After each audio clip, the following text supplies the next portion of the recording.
Hello, everyone, and welcome back to Solo Spotlight. I'm your host, Ryan McDougall. Today's guest, Adven Villa, the creator of the Long Term Podcast, a show built on consistency, curiosity, and the idea that small improvements over time can completely rewrite your life. This conversation goes deep. We talk about insecurity, identity, starting from chaos, and the uncomfortable truth behind trying to create something meaningful when a world expects you to fail.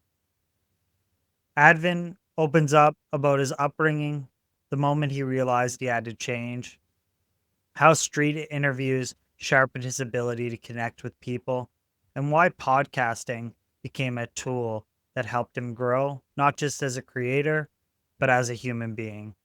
If you're a podcaster, creator, or someone trying to figure out how to take the next step in your own life, this episode will speak to you.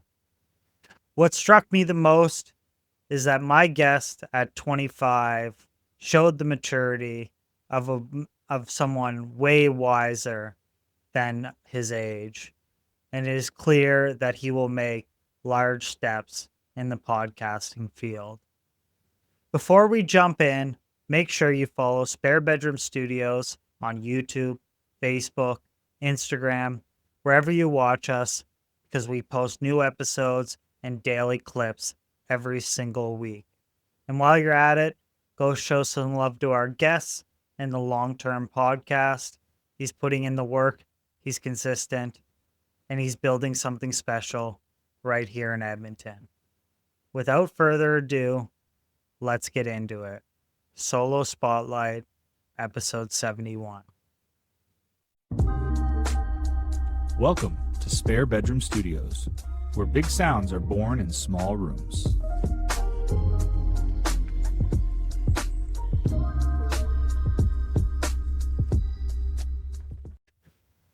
Welcome to Solo Spotlight. I'm your host, Ryan McDougall. We have an exciting guest here today, Adven Villa.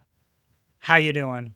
Good, Ryan. How are you? Good. I'm really excited to interview a fellow podcaster.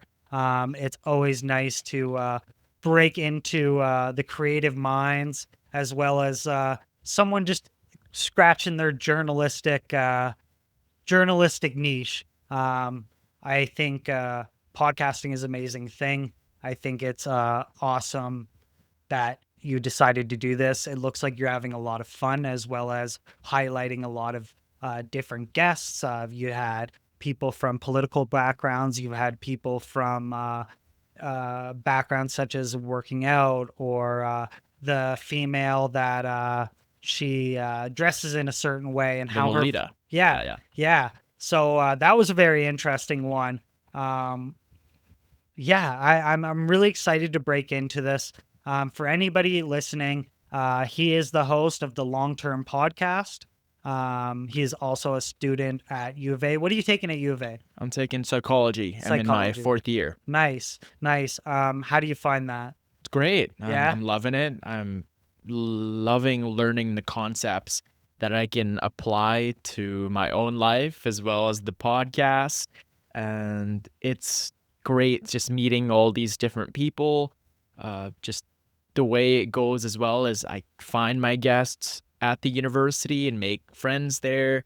I'll get to talk to the professors. So I'm extremely thankful to be a student at the University of Alberta. Yeah. And taking psychology too, it's probably a huge asset for you, especially when you talk about like body mechanics and kind of making your guests comfortable, and like seeing those things where it's like, am I asking the right questions? Am I making this person feel comfortable? But let's get into it. So you've been doing this for about a year and a half. Yeah, it will be 2 years in January of 2026. Okay. So almost 2 years. Right. So And so you were kind of like halfway through your degree, or kind of like just starting your third year. So talk me through like what drove the need for you to want to do something like this. Well, prior to starting my own podcast, I would listen to copious amounts of podcasts, whether it be Joe Rogan, Modern Wisdom, the Lex Friedman podcast. past weekend with Theo Vaughn, Mel Robbins, all the time, whether I'd be working out, driving. I love listening to audiobooks as well. And it got me thinking, um, why, when did these people start? How did they get so good at this? Mm-hmm. And like, why can't I do what they're doing? Right? Mm-hmm. Because at the same time, maybe they had these thoughts. And so one day I just started. I recorded my first ever intro of January 2024, and it was horrible. It took me 1 hour to be able to finalize a 15-minute, or no, it was like less than 10 minutes of an intro, Mm-hmm. and it was agony. I didn't really know what I was doing. The mic was uh, faulty. I didn't know what software to use. I didn't even have a camera at the time, Mm-hmm. and there was so much turmoil inside of me. But I heard from all the different podcasts and the books that I've read that if you just keep on going, whether it be working out, whether it be school, then eventually you'll get better. Mm-hmm. And I just kept it consistent. So the next week I recorded another one, and then the next week another one, and eventually, why don't I get another guest? Mm-hmm. Right? Maybe one of my friends. So Morgan Early, which she's great entrepreneur girl in Sherwood Park, had her on as a first guest, and then the week after that, another friend, the week after that. And throughout all of this, there was so much self-doubt and there's so much pressure. But now we're past 165 episodes. I have Mm-hmm. still yet to release the 5 episodes that are in queue, but it's been so incredible talking to all these people from all walks of life. But yeah, it's It's incredible. exciting. It's exciting to hear that because Mhm. it follows the same type of trajectory that I kind of followed, where it was like you record something, oh, this didn't work, and then you record something, this didn't work, and then you're like, okay, am I ever gonna get a fucking head of this shit? Like, Yeah. am I ever gonna figure this out? And a lot of doubt of like, a lot of what I kind of had was like, well, what kind of like expert witness like ideas do I have, and am I even saying the right Yeah, what things? do I have to offer the Yeah, table? and am I just like filling the air, right? Yeah. And so, but it comes down to how hard you're willing to work, right? I think that's a big thing. Is like you can say, "Oh, I have nothing to talk about," and then but you can say, "Well, how do I learn about the guest? How do I learn about these subjects? And how do I make it into informative conversation or something that's going to like pull this out of someone, right?" Yeah. Because a lot of times interviewing guests, like it all factors in of like, well, what's your delivery like? How you asking the questions? Because you could have a guest come on and have all this information, and you're just not lining them up to ask like to answer them the right way. Um, but starting off in like the conception phase, like what was the reason? Was long-term podcast, was that always the name that you wanted to have, or were you juggling different names? Yeah, well, prior to starting the brand, I always kept telling my friends that they're wine and that they're a blue chip stock. Like long term came from my investing strategy Mm-hmm. of selecting blue chip stocks or selecting trustworthy businesses that will get better and better in the long run. Or even if they're not blue chip stock companies, they're companies that have a moat, which is um, a standing or a role that the society finds valuable. Mm-hmm. So I always kept telling my friends, hey, dude, you're long term, right? You're long term. We got to keep it long term, just Mm-hmm. to think of the bigger picture, because we got so caught up in like the minutiae of things. We get so caught up on just, oh, traffic, or oh, this girl doesn't like me, or oh, my workouts suck, or this job. But every single day, there's always something you can do for the grand scheme of things. Like there's a role for you. But as for juggling the different names, I've always been set on long term. I've been saying that every day to my family, to my friends. You got to keep it long term. There's it's dreams in there. It's ambition. It's just how you want to live your life. It's interesting too, because it kind of like foreshadows yourself in your own journey, and how like you're developing as a podcaster yourself, right? Of like, it is about that consistency and about making sure that you're not like, there is a notion of like, I have to think of like what's next, of like, well, I have to hit record, I have to have my questions, I have to make sure you know where this place is. But in the back of your mind, you're always looking like, well, what do I need to do to advance? What do I need to do to like get, because I always tell like other co-hosts that I have, or like other shows that I have with different people, of like, it's not like, we can't shit on ourselves for what we did right now, or like a flub or whatever it is. But as long as we're achieving like a 1% marginal gain over time, it's like, that's going to mean way more than hitting these huge 20% bumps. Because with a 20% bump, I'm going to get another 20% shit, and then I'm going to go backwards.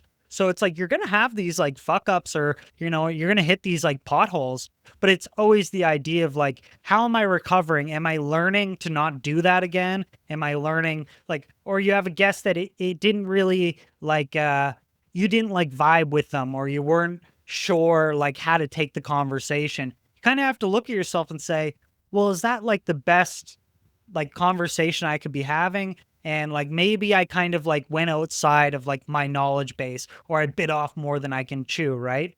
But yeah, that's really incredible that you have this mindset. How old are you? 25. 25. So on like a level of introspectiveness, it seems like you kind of have a lot of like where would you say like you're at with like internal dialogue? Do you find you have a lot of like conversations with yourself, and like kind of back and forth? At the end of every day, I always reflect on the things that I could have done better, and meditate, and things that I'm thankful for.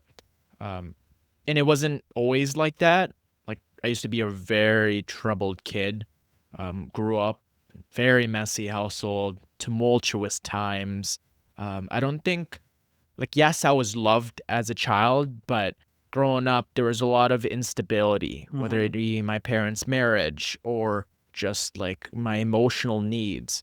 But growing up, I got to see the dark side of humanity and like family dynamics. And so now being here, like, I feel so blessed to be able to have experienced the dark times, because now my life's better. And to get to this point required a lot of reflection, a lot of accountability, and yeah, just a lot of thinking of what can I do instead of why did this happen to me? Because growing up, that used to be my dialogue: is why'd my parents get divorced? Why do I have body dysmorphia? Why do I feel this empty void in my heart? And why am I so insecure? Why don't girls like me in that way? Why did I get rejected? And yes, that still happens all the time. But from now, the big switch is, what can I do about it? I used to be super insecure with the way I communicate, the way I come off. Because this girl made a comment when I was in grade 6 that she couldn't understand me. I need to enunciate my words properly. I need to speak properly, because English is my second language. Right. So from then on, right, I was always really insecure about the way I spoke and the way I came off. And I always, I spoke fine English fine, but I would always, in the back of my head, I've always had this feeling of, oh, people were just judging me. But what I've learned is, I'm just going to start that podcast, despite fearing the backlash that I might possibly get. I'm just going to ask that girl out. I'm going to talk to that stranger because I think they're cool. Like, what can you do? Yeah, it's interesting, because I think it's what I found was that you really had to, you kind of had to harden your self-esteem in a way, because it's one of those things where you're going to get those negative comments, or you're going to get like, yeah, you weren't right on this, or that's totally wrong, or whatever it is. And then you kind of have to look back and kind of say, well, like, we're not walking through the same like path of life. So like what, like, I always tell people when they start podcasting, like, do people think you're going to fail? Absolutely. But are they wrong in thinking that? Statistically speaking, like 98% of Apple Podcast Directory is unactive podcast. So it's like, it's your job to prove people wrong. It's not their job to support you in what you're doing, right? And it's really weird and messed up, because like you almost have to say like, I'm starting at a lag behind, because a lot of people have done it and it hadn't worked out, and like they had different perspectives of what it was going to be, and now all of a sudden I'm sitting here being like, well, why don't you think I'm going to do good? It's And so you almost have to like check your ego at the door and be like, yeah, this really isn't about me. Like, I'm going to try to make the best content possible, and like if people don't like it, it comes with the territory, and then you kind of just have to accept that. But getting into that, like, was sharing those personal stories something that you had trouble with at the start, or were you kind of very open when it came to starting? Like, did you kind of have that dialogue before of like, okay, I'm gonna talk about this, but I'm not gonna talk about this? Well, prior to starting the podcast, I had already started the journey of becoming a different person. Right. Because there was this one time, like, I heard my dad crying because we went through like a lot of financial insecurity around COVID time. My brother was going through a rough time. I was going through a rough time. I was fired from my job. I didn't really know what I wanted to do. I had very, very bad grades. This is back in 2021. Mm-hmm. All my friends, they all drank. They all smoked weed. All we did was play video games. I'd be up till 2 a.m. doing unproductive things.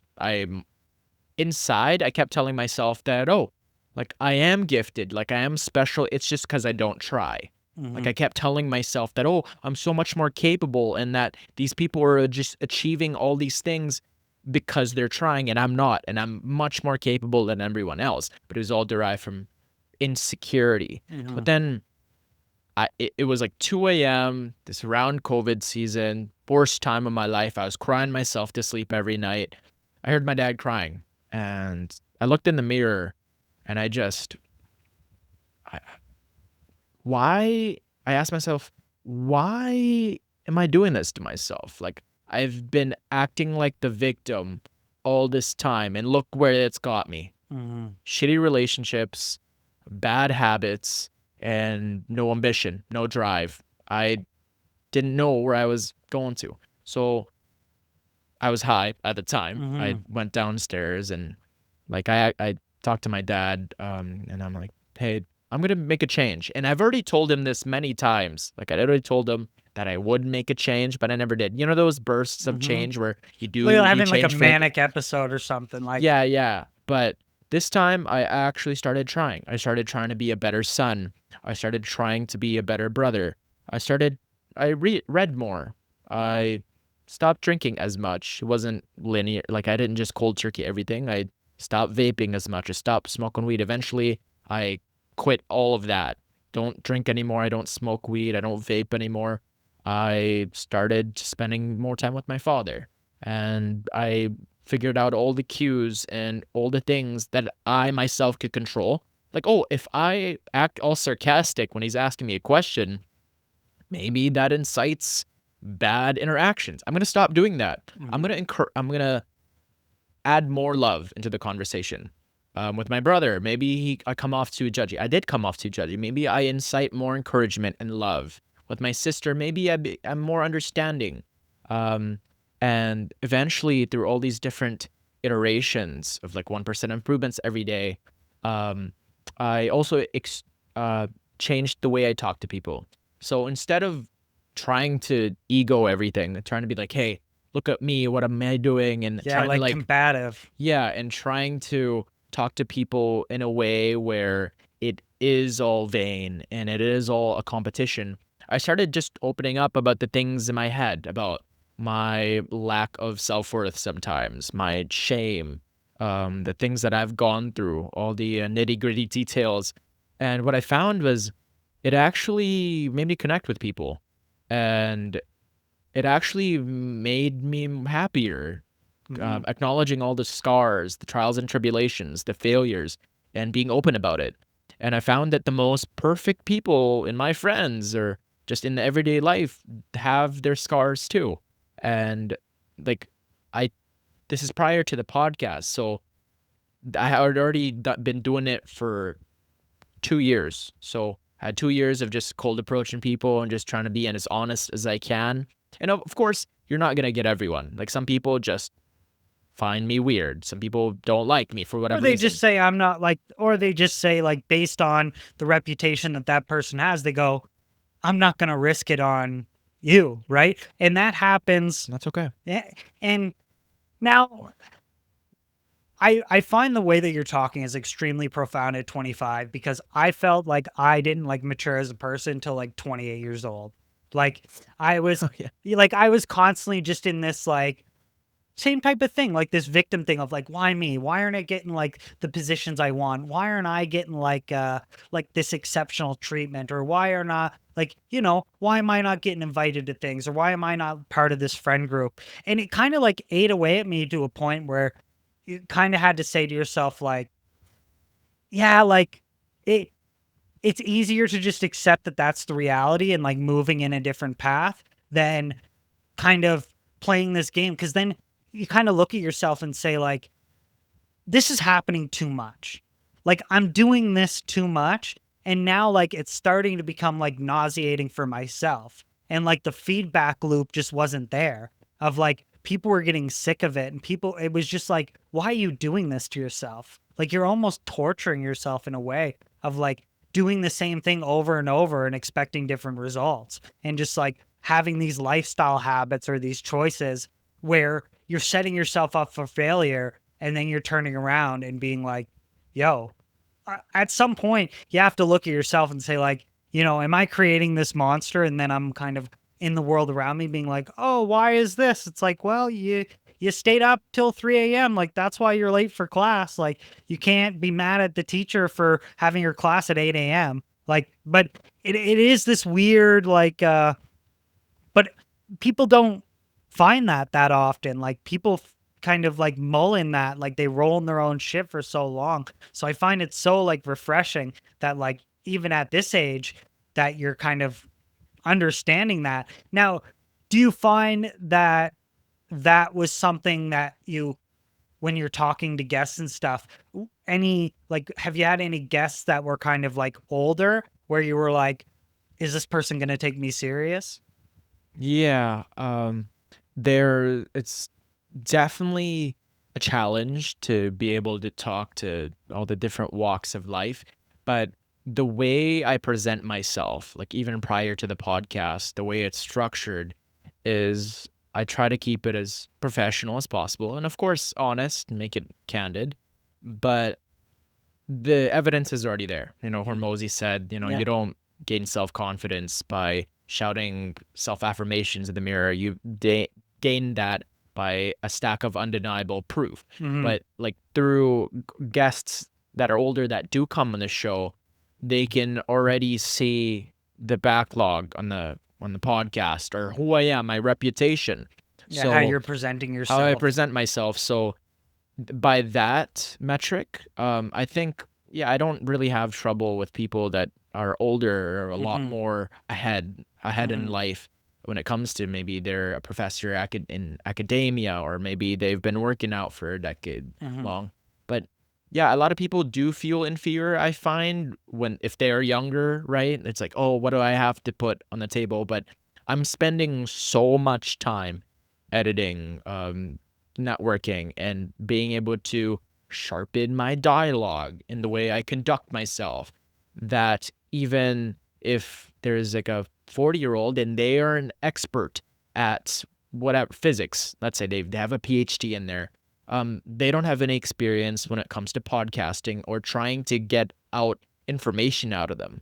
I find that the podcast, the long-term podcast, is designed, and I've operated in a way where it brings the best out of people, and they find fragments of themselves that they didn't even realize. So when you look at like procuring guests and like creating an episode, like take me through that process of like establishing a booking, getting the booking. So a guest has agreed to come on. Now, what are the next steps that you have? Well, the next step is they have to agree first. Yeah. But even then, a lot of people say they want to. I'm sure you know this, but they don't actually want to. They like the idea of it. It's Yeah, like, and then "Come when here." push Yeah, comes to shove, they yeah. get cold feet. And it's okay. You see that for marathons. You see that for attending big events. People love to talk about the thing because it feels like they've already done it. Ryan Holiday has this quote of talking about the thing and doing the thing vie for the same resource. So Yeah. allocate your energy properly. So the first thing I do is, yes, have them agree. And the second thing I do is I ask them about their passions. Like, what are you passionate about? Me, Yes, podcasting. podcast. And my biggest passion would be presenting people's value. Presenting people's values in podcasting, or is this a separate? Yeah, like whether that's social media, whether that's interviewing them, whether that's doing like not advertising in a way of like, but if I interviewed a guest and they released an album, I want to know that like I like stand with them, and like whatever I interviewed them about or whatever they're doing, like this type of interview, like they had to be so vulnerable, or they had to, answer certain questions that they might like, they might have like took a risk on like coming on the show, where it's like, I want to make sure that I've established that connection early of like, hey, like this is a long-term thing. Like, I don't want you to think that like this is a one and done. Like every time I have a guest, I have them in like a legacy guest thing where I've created a reminder to like follow up with them in 6 months, re-invite them on the podcast, follow their social medias, share their stories, and it becomes a long-term relationship as opposed to something where it's like I'm harvesting their audience. Yeah. So you want to be able to support people. Yeah. Like podcasting. What's the third one? Just be nice. Just be a nice, kind to people. nice person. So- I think that's something where I genuinely didn't have in my 20s, where I found that I'd meet a lot of people with like wanting to have this like divisiveness, where I started to realize that like everybody's path to point A to point B is a totally different thing. And you want it to be authentic. So based on these three passions, I ask you about how you would like to introduce yourself. Like, if you were to introduce Ryan, how would you go about it? So you'd probably say, oh, like whatever job, like whether it be you're a family man or you love dogs. And based on the introduction, I tie it down to the passions. I create a Google Doc that then the guest can answer. And so based on their answers, I read them all and I get in a phone call. So then we go through like a mock, try to get to know the person. I'll have some quotes in mind. I'll try to get to know them, build rapport, and then establish a date. This is usually, this isn't in order, but establish a date and then have them come on a date. So then they had already taken the steps to prepare and they feel comfortable and it's simmering in their heads and they kind of know what to say. Because for a lot of people, it's their first time on the podcast. So yeah, to summarize everything, gain their three topics, one, an introduction, and then schedule the date, have them answer the Google Doc for the questions that I do create off those three topics, and then get in a phone call. And then, that's the steps that I take every single time. Right. That's interesting. I wish I had more. Like for me, I always enjoy like coming in. Like some people find it very hard to like meet people for the first time and interview them, but like I find it thrilling. I find it thrilling because I think it's like it's humbling for me because like I come with like my preconceived notions as any human does. And then like I find that like everybody has like that like spark of like amazingness, right? Where you turn around and you go like, "Oh, like I thought I was going to come in and like this person was going to, you know, they were going to present themselves as I thought their occupation or I thought this was." And then it's like a good like refresher for me to like touch grass. But I think that does add value because it makes the guest a lot more comfortable when they're coming into it because you've already established that like communication and like rapport. Where then when they come in, they're like, I already really know you and I'm able to open up and stuff like that. So it's really interesting. Now, in terms of your like research and stuff, where is do you have to like kind of do you have to like give yourself different timelines depending on the guest or is it usually the same timeline? Is it usually like cuz I always say like from the moment I connect with them, I want to have them like in the studio within like 30 days, right? Because it's one of those things where I think it's like that's my indication of whether or not they're actually going to show up. And B, like it gives me a big enough timeline where it's like whether or not they're a physician or whether or not they're a podcaster or a tow truck driver or whatever it is, I'm able to do enough research that like kind of adds value or I can like talk on that plane. So how does that work for you? Yeah, I typically plan on Sundays. I always record on Sundays. There's only been 1 week that's gone by where I didn't film On on a Sundays? Sunday because I was like insanely sick. Every Sunday, whether it be now it's changed because I started work now at 3 p.m., but always on Sundays at 11 a.m. If they can't do that, we'll do the next Sunday. Mm-hmm. But eventually I'll just have another guest come on that Sunday. And if there's no guests, I'll do a solo, which Mm-hmm. actually I really want to do a solo one of these days soon. So, but yeah, always Sundays. They're Mm-hmm. no matter how tired, no matter how exhausted, depressed, excited, if I won the lottery, if the world was ending, Mm-hmm. I will film an episode on Sundays, Mm-hmm. no matter what. And your release schedule, what do you try to do every week, every Once a week. once a week? Yeah. And when you do Sundays, is it one guest per Sunday or Yeah, do just you one. sometimes yeah, that's I tried to like stack multiple guests, but then I found like the last guest I had got like the worst version of me because like I was just so like my battery was so drained by the end of it where you were like, it's not really like it's not really fair to the guest because like you're especially with my template and my structure of how I like to go through things, it's like I'm just setting like it just sucks. um so now you're doing these podcast episodes. Where did the idea of doing the street interviews come in? Because I find that so interesting and it adds like such a deeper narrative to like you as someone that's like getting out there. Like it adds credibility for you to get out there and asks like in the moment questions, but it comes with a level of vulnerability and a level of like this could go very wrong.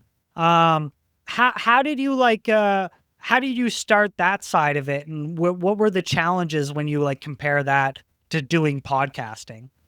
Yeah, when you do walk up to people, like majority of people will say no. It's just like it's like a random Monday. What's this guy wanting to talk about? But I have to come about it with just safety. Like I want people to feel safe, Mm-hmm. and then it's all candid. So majority of the time, I don't tell them what the questions are about. I'll tell them the theme, but then it's like the question from last week. I It was think I like asked people philosophy. philosophy, Yeah. right? And I have like 10 street interviews, like a backlog of 10 separate YouTube videos, and each of those videos have like 10 to 20 candid interviews, which is a lot, but it's been a struggle. Like it definitely mentally, it's tough being able to like put yourself out there. You experience a lot of rejection. But does that answer your question? Yeah. Mm. Yeah. And like when you're doing it, like what is like you see a lot of street interviews where they're looking for like that one person to like lash out or just go crazy. But like where do you find like the value in that? And how do you bring that out in people? Is it like the questions? Is it the people that you're looking for to answer the questions? And like, do you find that you're kind of in like this like hidden gem of a university campus where like if you necessarily did this like downtown or like I think one time you did it on White Ave, did you do that? I've done Yeah, multiple on right. yeah, yeah. So like how does how does that look and like where's like what's the mission of it? Like what are you trying to get out of the street interviews? I'm trying to get people to think about their life or think about their finances. Like I just went out on White Ave again with my friend Morgan DeJure, shout out Morgan. Uh, and we asked people what they would do if they had 1 week left to live. And a lot of people were like, "Oh, I'd travel, I would spend time with my family." And sometimes, it would reveal things to people that they didn't know. Like, "Oh, nobody's a lot of people often say nobody's ever asked me that question." Mm-hmm. And then I followed up with, why do people act like, they or why like do you tell your loved ones you love them enough? And then a lot of people say no. And it's like, huh, why don't you? Oh, like other excuses. But I bet you when they come home, they'll probably change their ways. Mm-hmm. And then the third question was, what would your obituary say? A lot of Mm-hmm. people like, huh. Like it gets you, these questions are some things that people don't ask each other, Mm-hmm. or like simple questions like, how do you make friends? And then for the person being interviewed, it could highlight the things that I actually do, put it into life. And oh, this is how I actually do it. And when I post about it, somebody's going to look at that and go, huh, like, yes, short form social media can be really bad for your attention spans and all this stuff, but there's no going out of it. It's like Right. trying to fight ChatGPT. Yeah. It's our generation, and so I'm just trying to play with the times and trying to adapt the long-term brand Mm-hmm. with the way things are going. So my goal of it is to make people think and to just foster more community, foster more self-reflection, more discipline. And I look for people. I don't really look for anybody in particular, Mm-hmm. just people that are walking by who want to be involved, because you just never know who you're going to talk to and Mm-hmm. what stories they have and what advice they have to give to the general population. Is there a ratio of like the conversations that you have compared to the conversations that you actually post? Like are sometimes people answer the questions and you're like, that could kind of be damaging for me, or how does that look? Like where's your ratio at with that? Well, definitely on White Ave, there's a lot of people that will just say heinous stuff. Mm-hmm. I don't know, in the sense where my reputation could be damaged and their reputation could be damaged. So I'm like, I don't want that. So Mm-hmm. I choose not to post it. But majority of people are actually fairly cognizant of what they're Mm-hmm. saying, even if they are drunk. And of course, we don't choose the people that are like Yeah, like shit faced, hammed, yeah. hammered, but they can give consent. And oftentimes, when people do reach out and say, "Hey, don't include that street interview. That was embarrassing. I didn't like my response." Sure, I don't even argue about it. Delete. Yeah. But for majority of people, it's really they find it really cool. They It's find like refreshing. they're a part of something. I've gone to events like the Filipino Fiesta. Got to You were on ask a them cruise? on a cruise. If I go traveling anywhere, I'm probably just gonna do straight interviews just to ask people about what they're up to, what they think, whether it be I'll select a theme, and then based on that theme, I'll ask people questions, and it brings things to life. What do you think were some big like takeaways from that you use now for like your podcast interviews? I want people to feel safe.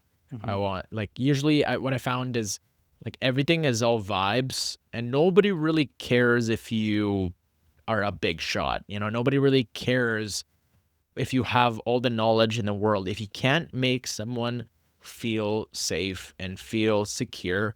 They'll be stuttering, and especially if the person's neurotic, then they won't feel at home, and it'll be a bad experience for them.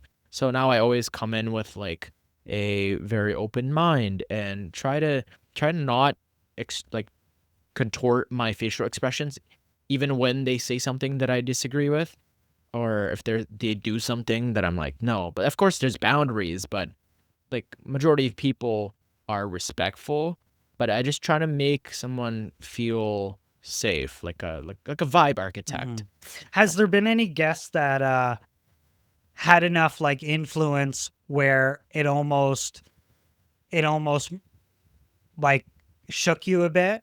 Like I know when I interviewed Andrew Knack, I was like pretty nervous. I was like, okay, this is a big interview for me. I don't want to mess it up. I don't want to ask the wrong questions. And I kind of like threw my I felt like I conducted a decent interview, but I it like threw me off because I kind of was looking at myself like, oh, am I like ready for this? Or like sometimes I reach out to guests and like they don't answer and I go, "Man, I may be glad because like if they did, like what would their requirement be or how would they act? And like have I gained enough experience to like create that environment for them?" You know what I Yeah, mean? it's certainly a fear. I also had Andrew Knack Yeah. on, and I've had my middle school teacher who's had 4 decades of teaching. I've had my professor on, and when they come into the studio, like I feel this bit of fear, a little bit of imposter syndrome. Like, why are they trusting me Mhm. with my platform to be able to talk just about vulnerability or their ideas or their research? But I'm just gonna try to get rid of that self-doubt, right? Obviously you can't get rid of it 100%, but it's net negative to the extent that our society uh, goes about skepticism and eroticism. We do it too much, and so I always just try to tune that down and go, I have, I deserve what I'm putting in. Like if Mhm. I'm putting in, I'm honest. I try to be vulnerable to people, and I try my best. And if it doesn't go well, so what? We'll do it again next day. And what's interesting too about that is that if you're coming with like an authentic of I'm trying to learn as well, or I don't really know about this topic. So a lot of it is going to be like informational questions or like, these open ended questions where I'm asking for facts rather than like maybe a discussion that we're having. Um, I find it gives you the peace of mind knowing like I didn't act anything but myself. So like I don't need to be afraid of feeling that I kind of had to turn it on for this person because I asked the questions that I would genuinely ask if there weren't cameras or there wasn't, these are questions that I know that like I'm interested in as well. So I think that's a big thing too, where as long as you're kind of in touch with yourself and saying like, am I acting out of character and would people see this? And that's like a big thing that I find that some people they don't necessarily know like that's the whole goal. Yeah. Like the whole idea of like playing into it is like that only takes you so far, right? Like that it can only go so far where like, oh, if I'm trying to be the dude that's like the devil's advocate, but are you actually like that in real life? Or like, is this a thing? Well, eventually you're not going to be able to live up to like the hype because like you just can't do it, right? Yeah. Um, If it's not authentic, it's gonna be tremendously difficult to uphold that persona, especially if you're sitting down with someone for an hour. Like right now, like you can't script this. Like I mhm, know there's just simply not enough time, or unless you actually devote your entire time to memorizing line by line a full hour, like mhm, almost an entire movie, then it's just unrealistic if you want to thrive, if you have a full-time job, you have kids, got a mhm, girlfriend, if you want to keep healthy, go to the gym. Right now, you can't fake a podcast episode, mhm, especially if you do. more than 5. Yeah. You can't. And what does that balance look like for you? Do you find that you had a good level of balance when you started? Was this, because this was one thing for me that I, throughout time, I had to really start to like segment my time, because I could sit and do podcasting for a bazillion hours and I wouldn't even notice. And people would be like, this is all you talk about. This is all you do. Like, this has become like your like life's mission. And it gets like nauseating to Have people. have you ran into that? Yes. And I kind of had to like taper it back to say some people don't want to hear about it. And like it's almost to a point where like you want like the message to speak for itself, and like you don't want it to be.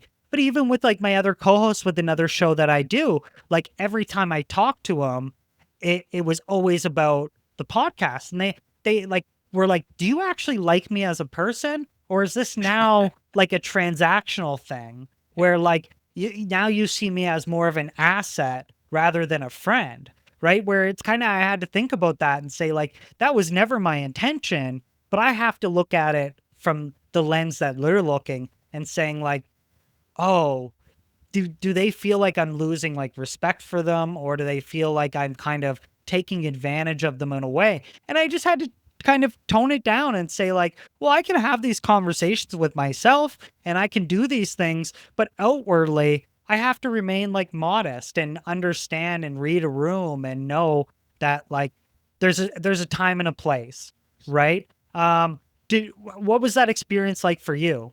Yeah, I never really ran into that experience. Like, yes, I was passionate, but I kind of learned that the hard way through investing, but not with podcasting. Because when I first started investing, I started telling people that, oh, like you need to think long term. You need to put your money away so that compound interest, and you need to be able to manage a your finances by yourself because it's the future and it matters. And eventually that's all I talked about. And people around my family and friends just kept telling me, hey, like we don't want to hear that. Yeah, it's And just like, getting annoying. yeah, it's getting annoying. So with anything, with like even working out, and now I've kind of learned that before starting the podcast. So no, I know that yes, I can be highly passionate about this, but nobody wants to be or around you if you're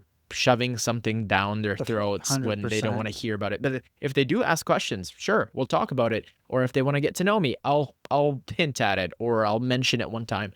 But I'll want to talk to them. Like, what are you up to? How's Mhm. your day? Or if it applies to the story, I'll share a podcast story. You know, Mhm. if it applies.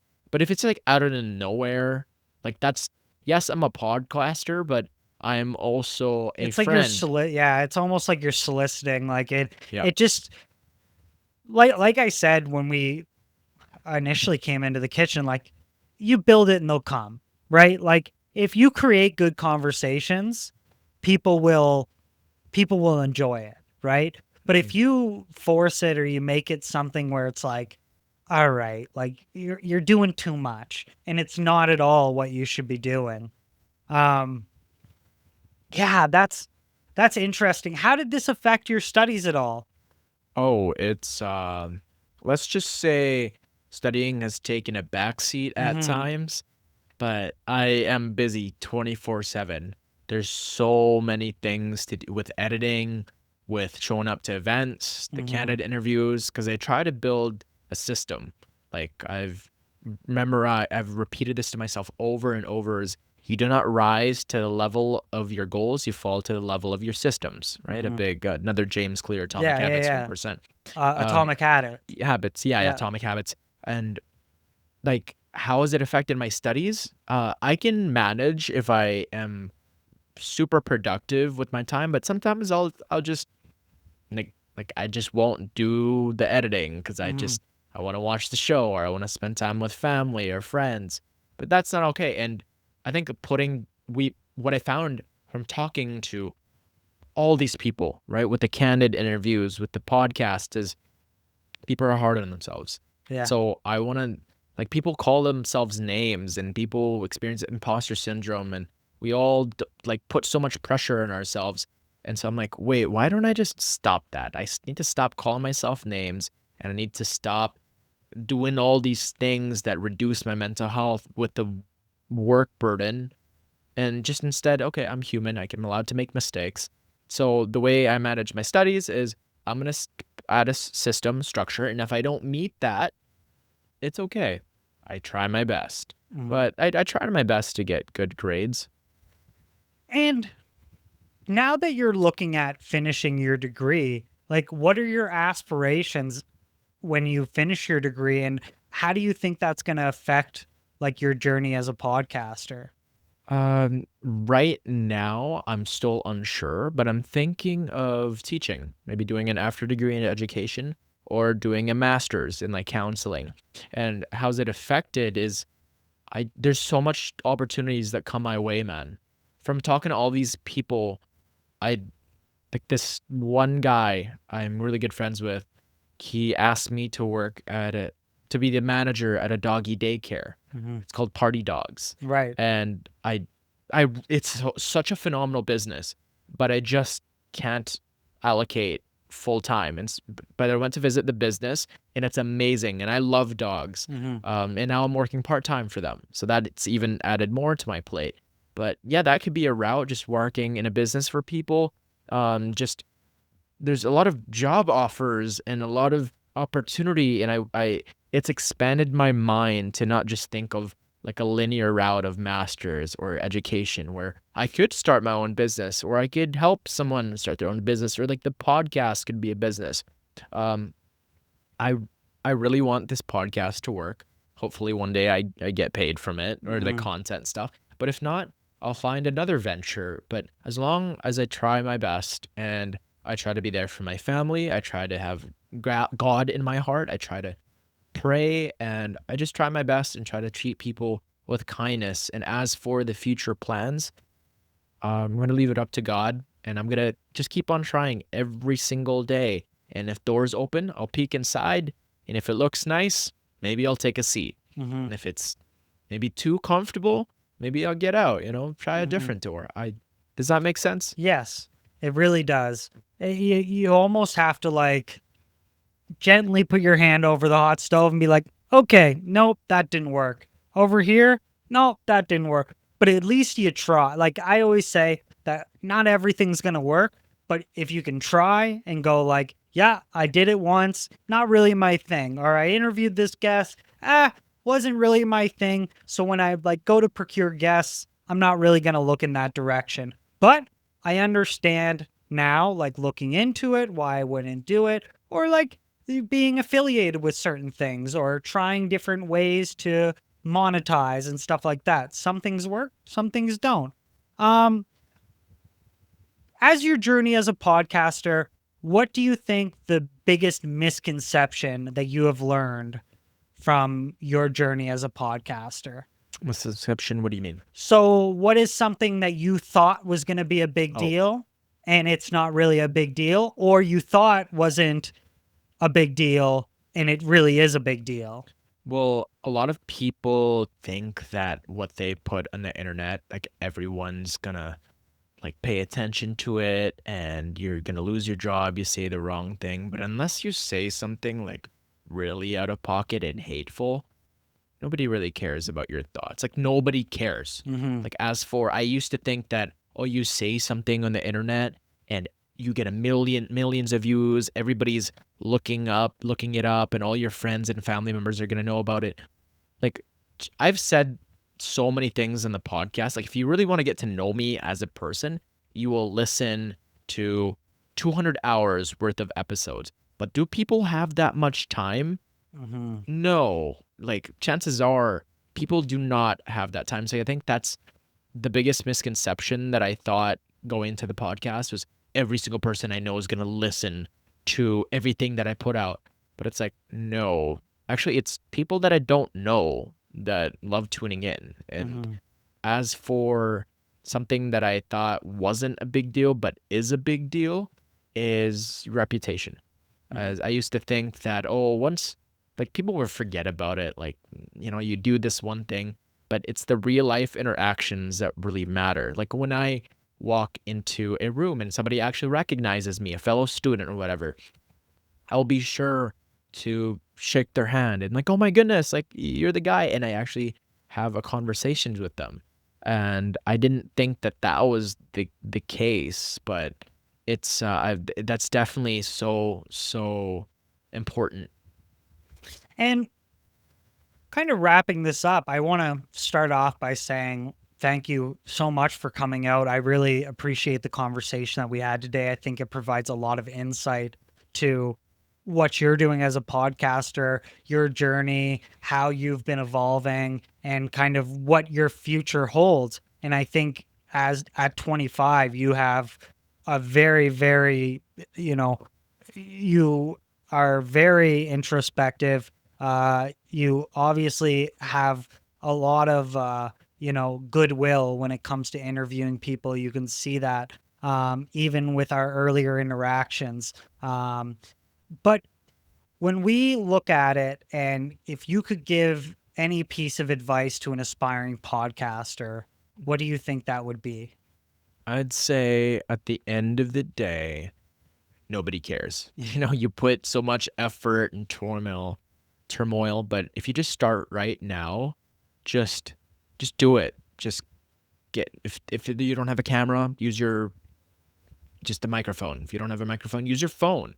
If you don't have a phone, just use a laptop. There's something that you can do to get it to start. Like right now, you apply this with working out. Just go for a walk. You don't need to have this entire beautiful, spare bedroom studios. You can just start in your room and stop putting so much pressure on yourself. Right? It's not that big of a deal. Like you're fine. Like you're trying something new, and if it doesn't work out, so what? And you could always go back. You could delete everything. And yeah, and I believe in yourself. Mm-hmm. And where can people find you? People can find me on all social medias: Facebook, TikTok, Instagram, YouTube, LinkedIn. And it's under Yeah. long-term podcast. Long-term_podcast on like Instagram, I And believe. on But YouTube, I think I it's think your it's name. Adven Villa. Yeah. Yeah, if you just search up Adven Villa, it's very easy to find me. Yeah. Very, very easy. And yeah, dude, Ryan, this is an incredible studio. I Thank was you. very, very impressed with the way you conduct yourself. And I can tell that you take a lot of pride in this work. And you're still making it work with your full-time job and having a girlfriend, a dog here. For the audience that can't see it, there's a little doodle or what Poodle. Yeah. poodle. I'm just right here laying down, just Yeah. chilling. Makes the guests a little comfortable. He's like our little Yeah. added piece of novelty. You gotta give him like a spare bedroom studios outfit or We got to get him a something, 'cause- sweater or yeah, something. sweater, yeah. 100%. Yeah, that's amazing. I can't wait for people to check this episode out. I think it's really important to be having these conversations because like it amplifies everybody. Like I always say, a rising tide lifts all ships, right?